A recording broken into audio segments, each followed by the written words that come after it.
The challenge to me is in the OBL setting, right? And I'm not trying to degrade our OBL colleagues. They do wonderful work. That's not the point.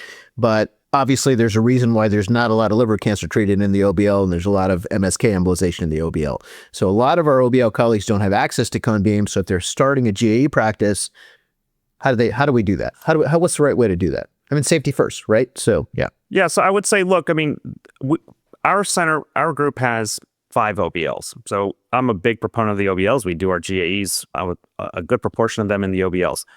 The OBLs were not designed to cheat. They're not designed to circumvent or lower the standard of care. If you think you're doing a procedure or taking care of a patient in the hospital, and then you're like, okay, I'm going to take care of the OBL, but I'm going to do it at a 70% quality, that's not acceptable. I don't care if they're getting out in 20 minutes. That's not good enough, and we should be better than that as interventional radiologists. Our whole entire profession was based on the fact that we can use advanced imaging. So if you got some crappy third-rate C-arm that you paid $50,000 for, and this is what I have, too bad. Then you shouldn't do this. That's all there is to it. Just don't do it. Save us all, like spare us all this, I don't have this capability. There are lots of portable C-arms now with cone beam CT capabilities. I would encourage anyone who's opening an OBL, and again, we have lots of them, to invest in getting state-of-the-art equipment as much as you can. It is, I would argue, becoming more and more cost reasonable over time.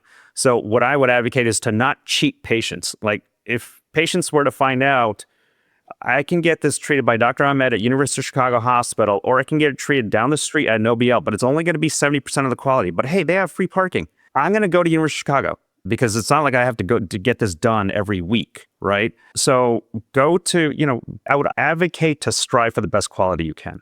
Yeah, it's hard to argue against that. I think I agree with everything that you just said, with the caveat that then let's get the data out there to prove that cone beam truly is better, and I'm happy to help you do that. And I agree with you that this goes back to one of your original points, which is very important, which is safety. This is not a standard of care intervention. It's not any treatment guidelines, but yet a lot of people are doing it, and the only way to screw this up is by, sort of doing it for your first time, not, using, I would say an alternative to using cone beam is get like a proctor, come visit Sid, go watch him do cases. That's what we all did when we started. I texted Sid, or I, called people and asked them for advice.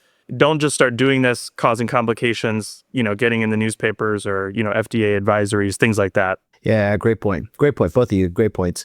And then obviously cone beam in the knee is a little bit easier, right? Because it's a non-moving target. You don't need to have breath holds, things like that, right? So even if it's a longer acquisition sequence, it's going to be more tolerable with some of the C-arms that we see in the OBL setting. All right. So with that, Sid, what is your cone beam CT protocol, selective and non-selective? Yeah, so we do it selective. I think either one is fine. So we do it non-selective. So what that means is we have our catheter in the superficial distal SFA, and then we do the angiogram. We do a regular digital subtraction angiogram, and then we do a cone beam CT where we're injecting contrast from our base catheter.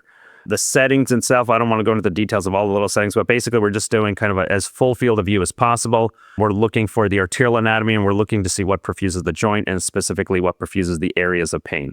And by doing a non-selective, you can get an outline of all the genicular arteries. You can figure out based on that which ones you want to target. You can look at your MIPS to figure out which angle, if I want to do this at an RAO 25 to figure out to light up the left superior medial genicular artery. It makes it relatively simple.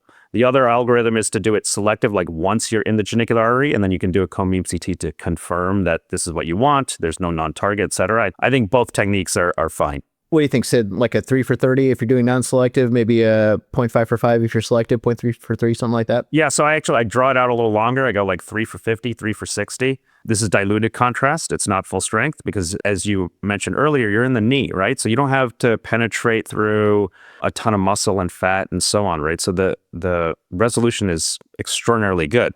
And so 3 for 60 sounds like a lot of contrast. It's not that much. If we do 2/3 contrast, you're using 40 cc's of contrast. The rest of the case, you're using 20. So, it's still 1/3 or less than half of a CT scan. Got it. And then Oz, contrast type, contrast solution, just DSA in the leg. I'll echo what Sid said about the amount of contrast you need to use. I mean, I routinely, I looked at all my data just recently. The vast majority of our cases are between 20 and 35 cc's of contrast.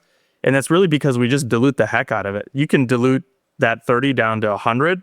And in the leg, even if they're 400 pounds, it's still very, very, high quality, angiograms that you can get. So like Sid said, is a procedure you can do with minimal contrast. I mean, I've done patients with creatinines of 2.5. When you're using 25, 30 cc's of contrast and you give them plenty of fluids afterwards, even with a high creatinine, you're okay. Well, I think it's a great point, but also, using 100% contrast can be challenging for these patients, right? Like, it's painful going down the legs. They don't like it.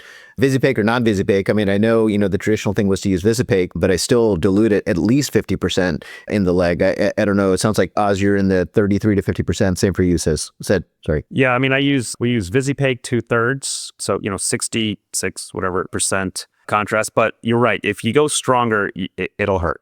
Okay. All right. That's helpful, guys.